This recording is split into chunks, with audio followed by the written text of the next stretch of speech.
Les énergies, ça nous aide à vivre un petit peu. On est fatigué, on se dort, on se réveille et là on a beaucoup d'énergie dans le corps. Le soleil, ça nous fait de la lumière.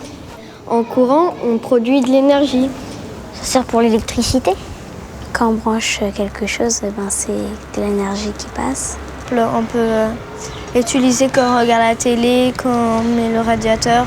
C'est l'élément essentiel qui permet le développement et qui permet la vie. L'énergie qui est au cœur de notre système est l'énergie solaire. Le soleil permet la croissance des végétaux, premier maillon de la chaîne alimentaire dont se nourrissent les animaux et les hommes. L'énergie peut se manifester constamment comme c'est le cas du soleil ou ponctuellement comme le vent.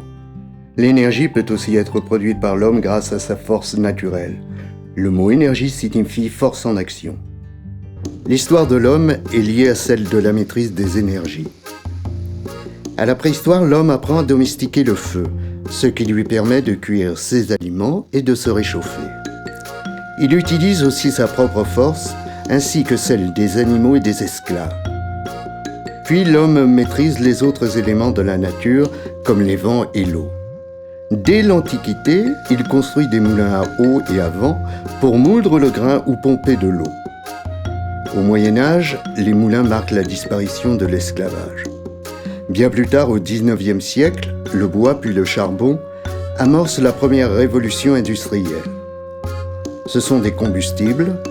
On les brûle pour faire fonctionner des moteurs comme ceux des locomotives ou pour produire de l'électricité dans les premières centrales électriques. Il existe plusieurs sources et plusieurs formes d'énergie. La pile, par exemple, envoie de l'électricité dans le circuit électrique et fait tourner l'hélice du moteur. L'énergie électrique est donc transformée en énergie mécanique. Au niveau de la lampe, l'énergie électrique est transformée en énergie lumineuse. La lampe s'allume. On peut aussi utiliser une dynamo de vélo. Elle permet de transformer un effort physique en électricité.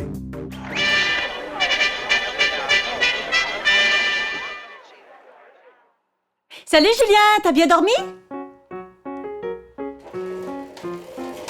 Allez, pédale! Allez, pédale! Julien, je crois que t'as oublié de faire quelque chose. T'as pas relié ton vélo à la machine?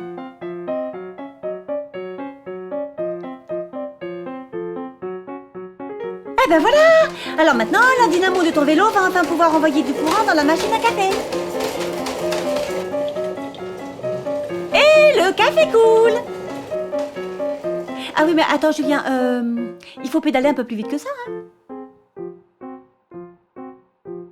Alors, opération grippe, hein?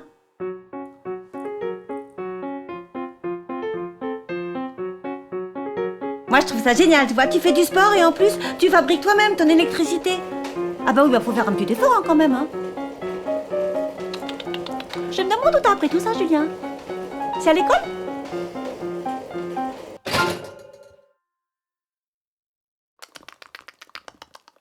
Rapidement, la deuxième révolution industrielle s'installe avec le remplacement du charbon par le pétrole et le gaz.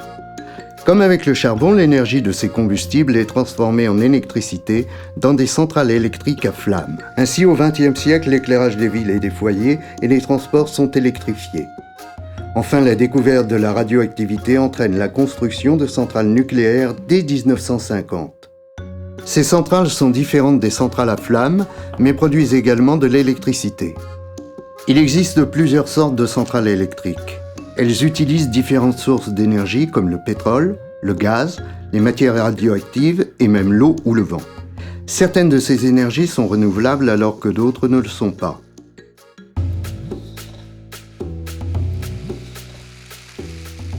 Ça me fait penser à tout ce qui est électricité, tout ça.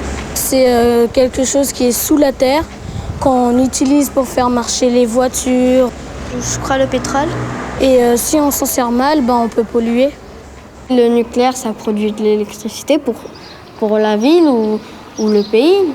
Alors les énergies non renouvelables sont celles qu'on consomme une fois pour toutes parce que c'est la nature qui les a accumulées pendant des millions d'années sous terre.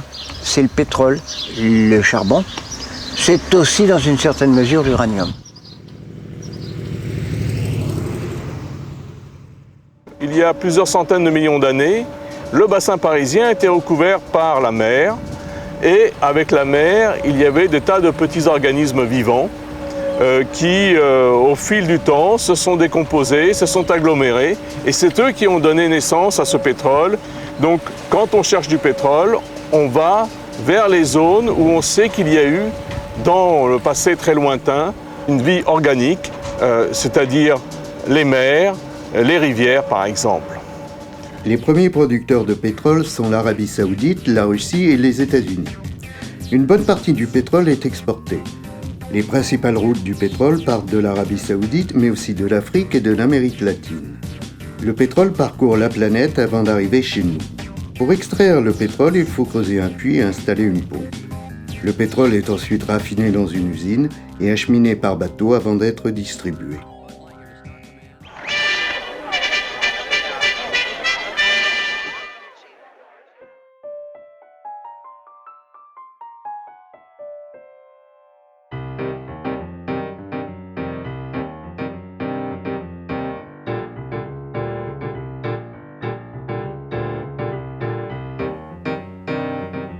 Plus de pétrole, monsieur Julien. Plus rien. Tu as pris trop souvent ta voiture.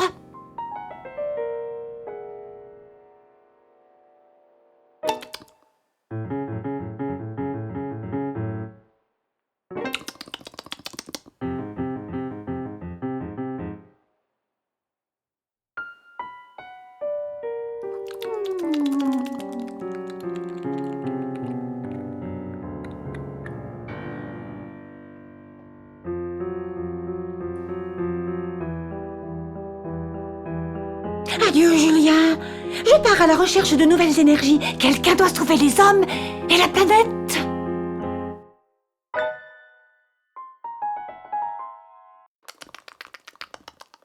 Les raffineries recueillent du pétrole qui vient d'un peu partout dans le monde et elles le transforment. Elles le transforment en des tas de produits que vous connaissez. Il y a des produits lourds comme le goudron qui sert au revêtement des routes. Il y a le fuel qui sert au chauffage domestique, le gazole et l'essence qui font fonctionner les voitures et les camions, le kérosène pour les avions. Dans les centrales électriques thermiques, on brûle des combustibles fossiles comme le charbon. La chaleur ainsi produite transforme de l'eau liquide en vapeur d'eau qui fait tourner une turbine. Cela entraîne l'alternateur qui produit de l'électricité. On peut donc tirer de l'énergie électrique à partir des matières fossiles stockées dans la croûte terrestre. Mais on peut aussi utiliser des matières radioactives comme source d'énergie. Ces matières radioactives sont le plus souvent des minerais d'uranium. Elles alimentent les centrales nucléaires pour produire de l'électricité.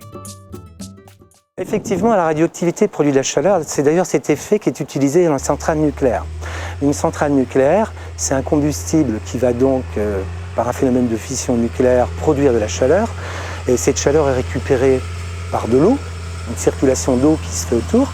Et je veux dire, ensuite, ça entraîne une espèce de gros groupe électrogène qui permet de produire de l'électricité. Dans le monde, 10 pays réalisent la quasi-totalité de l'extraction d'uranium. Les centrales nucléaires sont réparties sur une trentaine de pays avec en première position les États-Unis puis la France. En France, le nucléaire fournit plus des 3/4 de l'électricité.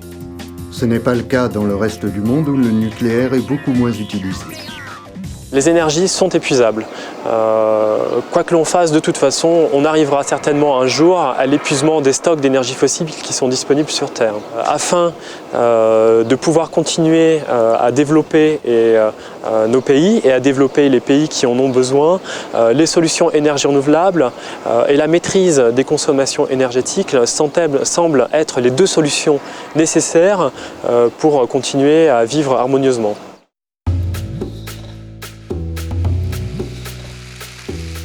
Une énergie renouvelable, c'est l'eau. C'est qu'on peut les réutiliser, ces énergies. On peut le renouveler plusieurs fois, on peut l'utiliser plusieurs fois. C'est le soleil peut-être. En fait, on met des plaques solaires, c'est une énergie renouvelable. Ça renouvelle le soleil. Il y a certains toits avec des sortes de tuiles qui font l'électricité avec le soleil. Ça permet de aussi pouvoir réchauffer une pièce sans utiliser toujours les chauffages. Les énergies renouvelables sont celles qui se renouvellent naturellement. Alors, ça va être le vent, ça va être la force de l'eau qui coule dans la rivière, ça va être la force des vagues, un petit peu moins, mais quand même le bois, parce que le bois, si vous le brûlez, il va repousser au bout d'un certain temps. L'énergie hydraulique, cette fois-ci, va récupérer l'énergie des fleuves, l'énergie des rivières, mais aussi l'énergie des marées, l'énergie de la mer, pour produire de l'électricité.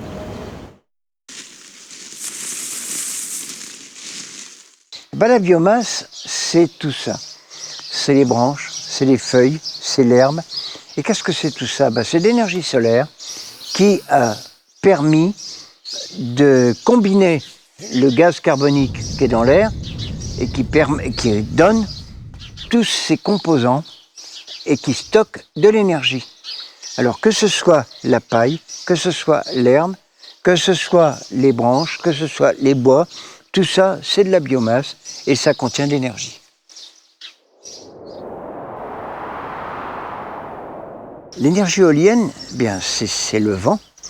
Le vent, vous savez très bien, quand vous essayez de marcher contre le vent, vous savez très bien que ça a de la force, le vent. Eh bien, si vous mettez ça dans les ailes d'un moulin à vent, ça tourne et ça permet, par exemple, de moudre du grain. Il y a des grandes éoliennes avec des pales de 50 mètres de diamètre, montées à 50 mètres de haut, et ça fait de l'électricité. Mais c'est toujours le vent qui le fait.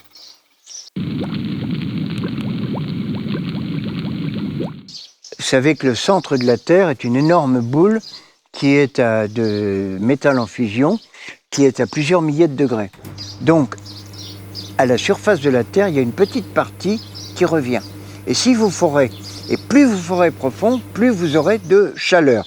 Alors ça dépend des endroits, car il y a des endroits où il fait beaucoup plus chaud. Par exemple, vous avez un volcan, et là vous avez de l'eau qui est à plus de 100 degrés. Mais de manière générale, cette chaleur qui revient du centre de la Terre permet de récupérer de la chaleur. Alors le solaire en fait existe sous deux formes. D'abord le solaire thermique dont l'objectif est de produire de l'eau chaude sanitaire ou de produire du chauffage pour des applications dans les maisons ou dans les immeubles ou dans les locaux tertiaires. Et vous avez une autre application qui est celle que l'on voit derrière, qui est le solaire photovoltaïque dont la finalité est de récupérer l'énergie du soleil, récupérer les photons pour les transformer et produire de l'électricité. Cette électricité servira pour des applications locales ou pour être vendue sur le réseau d'EDF.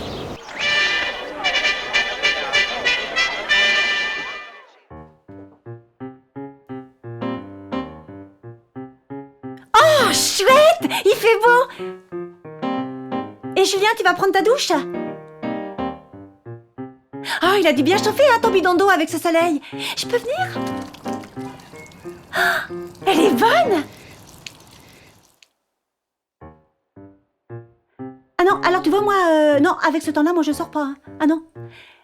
Non, non, lâche-moi, Julien! Mais lâche-moi, je te dis! Et Julien, tu veux quand même pas prendre ta douche? Oh, alors ça s'appelle une douche froide. Je te croyais plus malin.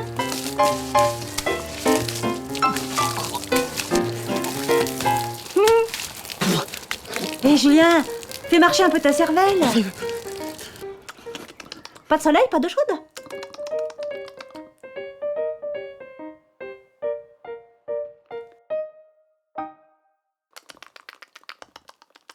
Toutes ces énergies renouvelables sont très prometteuses car elles peuvent être utilisées à l'infini. Cependant, elles ne représentent qu'une toute petite partie de l'énergie produite dans le monde.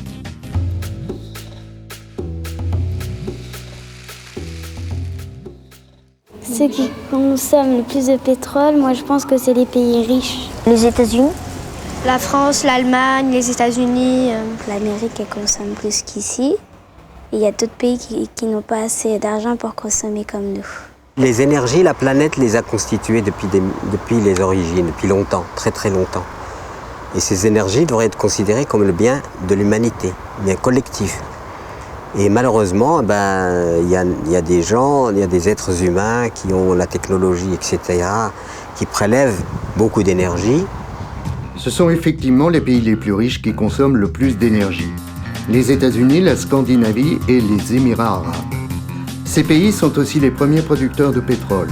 Puis viennent les autres pays développés et enfin les pays les plus pauvres qui consomment peu d'énergie.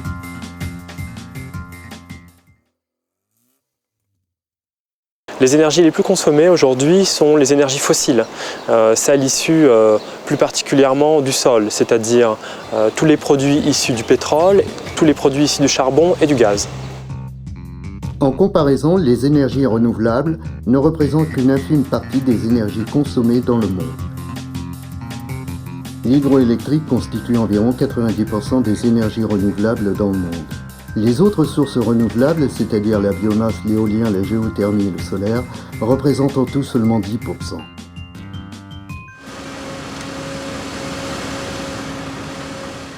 Le train, par exemple le TGV. Une voiture. L'éclairage. L'éclairage. Moi, je pense que c'est les usines. Les logements, je pense. Moi, je pense dans les transports, puisque la voiture, ça pollue. En France, les plus gros consommateurs sont les bâtiments tels que les logements, les bureaux, les commerces, les hôpitaux et les écoles. Les transports sont les deuxièmes consommateurs d'énergie. Viennent ensuite les secteurs de l'industrie et de l'agriculture. Dans l'habitat, le chauffage est le premier consommateur d'énergie. Ensuite, il y a l'eau chaude et l'électricité, qui sert par exemple à nous éclairer, et enfin la cuisson.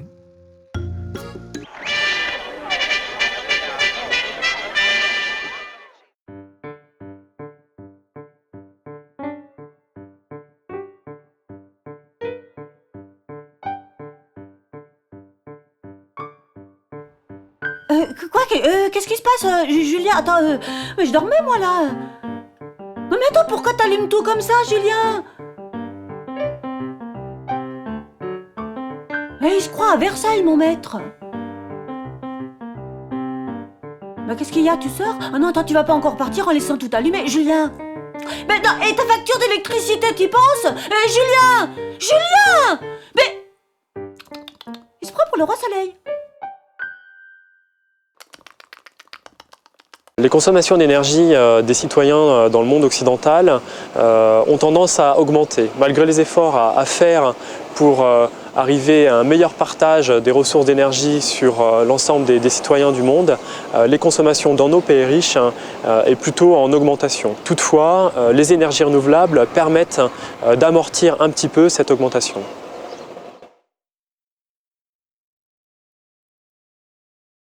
Nous devons engager un développement qui préserve les ressources et qui les transmette aussi aux générations futures. Si on continue de consommer à ce rythme, les réserves de pétrole seront épuisées dans 40 ans, les réserves de gaz dans 70 ans et les réserves de charbon dans 230 ans. Pour reconstituer ces réserves, il faudrait des millions d'années. L'utilisation des énergies non renouvelables n'est donc pas un comportement durable. Si on distingue les énergies renouvelables qui ont peu d'impact sur la pollution de notre planète et que l'on considère cette fois-ci les énergies fossiles qui, elles, ont un impact fort, on dira que la première qui concerne le plus de monde aujourd'hui, c'est le réchauffement climatique. Puisque quand on utilise du pétrole, du gaz ou du charbon, on va émettre dans l'atmosphère ce que l'on appelle les gaz à effet de serre. Le problème des gaz à effet de serre vient d'une consommation excessive d'électricité et de l'augmentation des transports. On observe cette mauvaise habitude de surconsommation dans les pays riches. Et puis il y a d'autres pays plus pauvres, eux ils consomment de moins en moins d'énergie. Et jusqu'à ceux qui n'ont que leurs jambes par exemple pour se déplacer, ils n'ont même pas de voiture. Ce qui est le plus utilisé dans les pays sous-développés, c'est un peu pour les véhicules, c'est évidemment le pétrole pour faire de l'essence et du gasoil, mais c'est malheureusement aussi le bois, mais le bois très mal utilisé. C'est-à-dire que la cuisine au bois que l'on fait, en particulier dans les zones sahéliennes, en allant ramasser du bois dans les forêts environnantes, ont abouti à la déforestation de ces zones-là. Et ça, c'est aussi une zone, à ce moment-là, ça n'est pas renouvelable. C'est renouvelable, mais ça n'est pas renouvelé. Et ça, donc, par conséquent, Il ne faut pas croire que le fait d'utiliser le bois pour la cuisine soit forcément un gain pour la planète. Au contraire.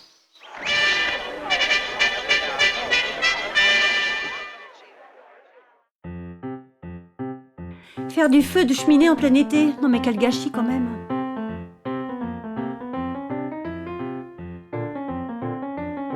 Oh mais ça va, je t'attends.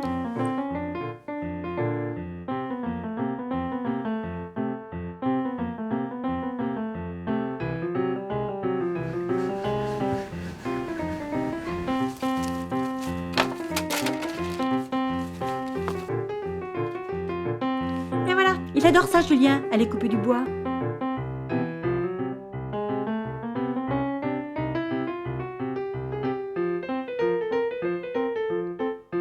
Mais Julien, arrête de faire du feu l'été. Les arbres ne vont pas repousser tout seuls. Ah, je suis super content. Oh ouais, Julien, t'as lu dans mes pensées. Ouais, maintenant tu replantes. Un arbre coupé, 10 heures plantées.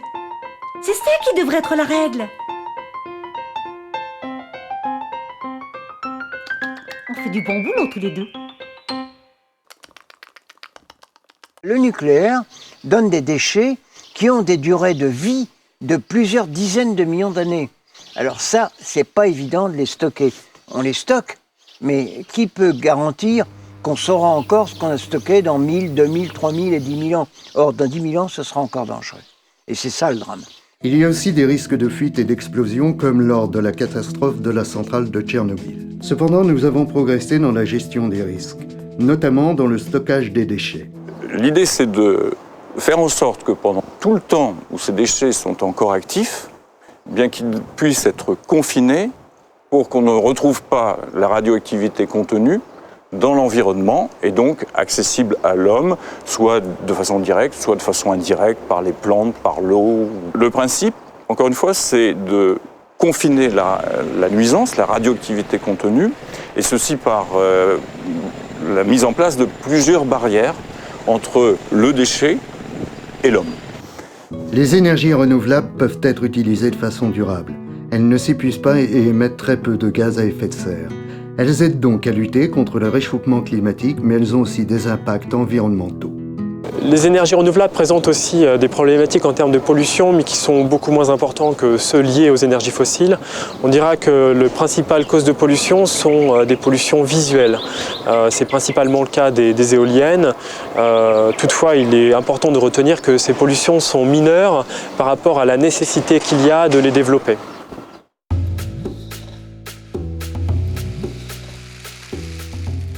On prend la voiture. Quand on sort d'une pièce, il faut éteindre la lumière.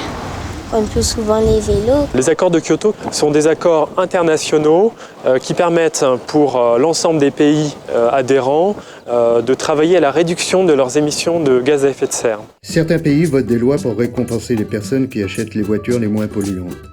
On essaye aussi de remplacer le transport de marchandises en camion par le train ou le bateau.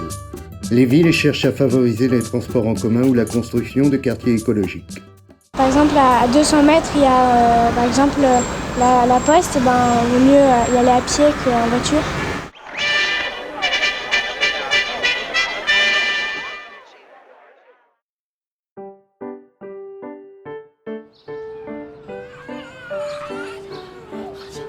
Ah, je vous présente mes copains, Fanny et Mathis. Bon, même si ça embête mon maître, moi je m'amuse bien avec eux. Mais lui, il dit qu'il peut plus travailler.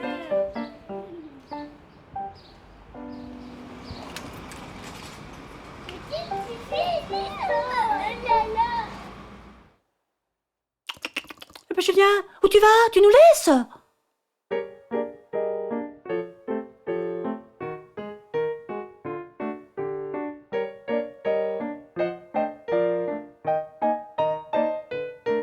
Ah, c'est pas vrai! Non mais c'est pas vrai, il a pris sa voiture pour faire 50 mètres! Waouh!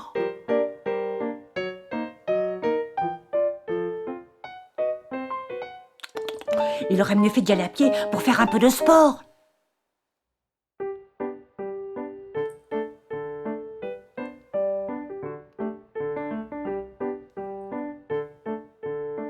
Alors Julien, t'es content de toi? Tu pollues et en plus tu les gaves de chocolat.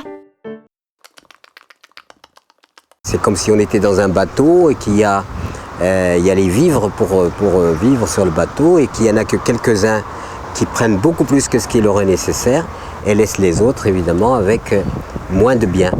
Mais globalement, on est en train de vider les réserves du bateau planète.